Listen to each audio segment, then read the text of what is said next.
আজকের ভিডিওতে পুরাতন হর্নেট থেকে নতুন হর্নেটে কী কী আপগ্রেড হয়েছে সেটা চুলচেরা বিশ্লেষণ থাকবে। আমার লাস্ট হর্নেটের ভিডিওটা আপনারা অনেক বেশি সাপোর্ট করছেন, সেই জন্য আপনাদেরকে আসলে অসংখ্য ধন্যবাদ। এবং আজকের ভিডিওতে শুধুমাত্র পুরাতন হর্নেট থেকে নতুন হর্নেটে কী কী আপগ্রেড হয়েছে সেটা দেখাবো। আসলে এই ভিডিওটা ওই ভিডিওর সাথেই শ্যুট করা ছিল এবং ওই ভিডিওতেই দেওয়ার কথা ছিল, বাট ওই ভিডিওটা এডিট করার সময় দেখলাম অনেক বড় হয়ে যাচ্ছে, তাই এইটাকে জাস্ট আলাদা করে দিলাম। আর এই ধরনের সাপোর্ট যদি আপনারা দেন তাহলে আসলেই ভালো লাগে। কি চাই আমরা, দিন শেষে আপনাদের সাপোর্ট। জাস্ট আপনারা ভিডিওটা দেখার পরে একটা মন্তব্য করলেন কেমন লাগলো এবং ভিডিওটা সবার মাঝে শেয়ার করলেন, এতটুকুই। এর বেশি চাওয়া আসলে নাই, এবং সাবস্ক্রাইব করলে সেটা আমাদের জন্য বোনাস হয়ে থাকে। এখন যেটা করব, আসেন, যেহেতু বলছি যে আমি চুলচেরা বিশ্লেষণ করব হর্নেটের আগেরটা থেকে এটাতে কী কী আপগ্রেড আছে সেটা একটু দেখে আসি। সো আপনারা যদি প্রথমেই ফার্স্ট লুক দেন দুইটার, তাহলে এখানে দেখতে পাবেন যে এটার হেডলাইট শেপটা হালকা একটু চেঞ্জ করে এটাতে দেওয়া হয়েছে এবং ফুল এলইডি এবার হর্নেট 2.0-তে ইউজ করা হয়েছে। তার সাথে দুই সাইডে দুইটা সুন্দর ডিআরএল ইউজ করা হয়েছে, যা রাতের বেলা দেখতে খুব সুন্দর দেখা যায়। এরপরে লক্ষণীয় যে আপডেট সেটা হচ্ছে সাসপেনশন। আচ্ছা, তার আগে তো মেইন যে আপডেট সেটা হচ্ছে হর্নেট 2.0 হর্নেটের থেকে ইঞ্জিনে আপগ্রেড করছে। সম্পূর্ণ নতুন একটা ইঞ্জিন দেওয়া হয়েছে, যেটা 184 সিসির একটা ইঞ্জিন, এবং PGM-FI ইউজ করা হয়েছে, যেটা নিয়ে আমি ভিডিওর ফার্স্টে এতক্ষণ আপনাদেরকে বলতেছিলাম। যেখানে এটা কার্বোরেটর ছিল এতদিন, সেখানে আপনারা মাইলেজটা এখন ভালো পাবেন, বা PGM-FI এর চরিত্র অনুযায়ী আপনারা আপনাদের মতো মোড করে নিতে পারবেন। সো ইঞ্জিনটা হচ্ছে সবচেয়ে বড় আপগ্রেড, 20 সিসি আপডেট করা হয়েছে। এরপরে ভিজিবল যে চেঞ্জ সেটা হচ্ছে এই যে সাসপেনশনটা দেখেন, আপসাইড ডাউন সাসপেনশন ইউজ করা হয়েছে, এবং শোয়া থেকে, যেটা আমরা CBR-এ পেয়ে থাকি। এই যে দেখেন এখানে টেলিস্কোপিক, আগের হর্নেটে অ্যাজ ইউজুয়াল নর্মাল সাসপেনশন ছিল, বাট এই সাসপেনশনটা কিন্তু বেশ দামি, এবং আপনার এই সাসপেনশনটা ইউজ করার ফলে বাইকে একটা প্রিমিয়াম লুক দেয়, বাইকের ছবি তুলতে সুন্দর লাগে, বাইকটা দেখতে সুন্দর লাগে। এবং যে প্রাইস রেঞ্জে এইগুলো দেওয়া হয়েছে এটা আসলেই অতুলনীয়। বাট আমি এক্সপেক্ট করছিলাম প্রাইস আরও যদি কম হইতো তাহলে সর্বসাধারণের মাঝে চলে যেত। সেটা ডলার রেট যদি কমে যায় সেক্ষেত্রে আমরা কিন্তু আরও কিছুটা কমে পাবো আমাদের বাংলাদেশ যখন স্টেবল হয়ে যাবে। যাই হোক, এরপরের যে ভিজিবল চেঞ্জ সেটা হচ্ছে ফ্রন্ট টায়ার। হর্নেট 2.0-তে ফ্রন্ট টায়ার হচ্ছে 110 সেকশনে, যেখানে পুরাতন হর্নেটে 100 সেকশনের টায়ার ইউজ করা হয়েছিল।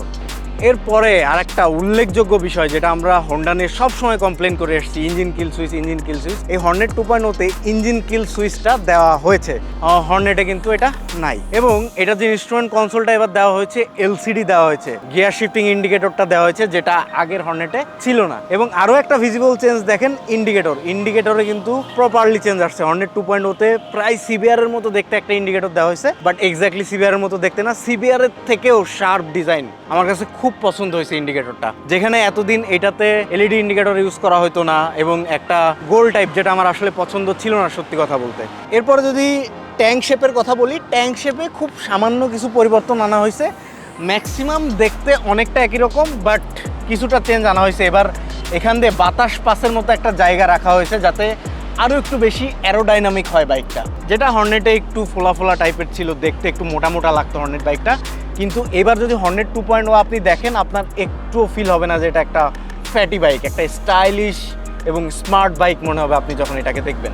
এরপরে ভিজিবল চেঞ্জের ভিতরে আর রয়েছে হচ্ছে সিট, স্প্লিট সিট ইউজ করা হয়েছে। স্প্লিট সিট ইউজ করার কারণে বাইকটা একটু স্পোর্টি ফিল দেয়, বা ছবি টবি তুলতে সুন্দর হয়। এবং আমি রাইডিং কমফোর্ট বেশ ভালো পেয়েছি। পিলিয়ন কমফোর্ট কেমন পাওয়া যায় ওটা রাইড করে দেখতে হবে। আগের হর্নেটে একটা সিঙ্গেল সিট ছিল, এটাতে মোটামুটি রাইডিং কমফোর্ট ছিল, আমি ইউজ করছি।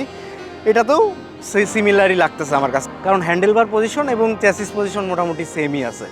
ওকে, আর একটা চেঞ্জ যেটা খুব একটা সহজে দেখা যায় না, এই যে এক্সস্টটা দেখতেছেন, এক্সস্টের উপরে যে প্রোটেক্টরটা থাকে মাফলারের উপরে, এইটা এবার ফুল অংশ জুড়ে দেওয়া হয়েছে, যেখানে হর্নেটে এটা, আগের হর্নেটে এটা ফুল অংশ জুড়ে ছিল না। ও আরেকটা জিনিস ভুলে গেছিলাম, ইঞ্জিন কাউল দেওয়া হয়েছে। এই যে দেখেন, পুরাতন হর্নেটে কিন্তু ইঞ্জিন কাউল নাই, নতুন হর্নেটে ইঞ্জিন কাউল দেওয়া হয়েছে। এই আর কি মোটামুটি ভিজিবল চেঞ্জ। ও মাই গড, সবচেয়ে বড় পয়েন্ট মিস করছি, সিঙ্গেল চ্যানেল ABS, যেটা হচ্ছে নিশিনের ব্রেক ক্যালিপারের সাথে বোশের একটা সিঙ্গেল চ্যানেল ABS এটাতে ইউজ করা হয়েছে, যেটার দুইটা ব্র্যান্ডই খুব নামকরা ব্র্যান্ড। সো মানে আপনি হতাশ হওয়ার মতো কোনো অপশন ব্রেকিংয়ে নাই। হর্নেটের ব্রেকিং আগেও ভালো ছিল, এখনও ভালো আছে। বাইকটা বেশ ভালো, কারণ সামনের ডিস্কটা বেশ বড়, 276 mm একটা ডিস্ক ইউজ করা হয়েছে। আগেরটাতেও এটাতে ডিস্কের সাইজ দুইটাই সেম আছে, ডাবল ডিস্কই আছে, সব আছে।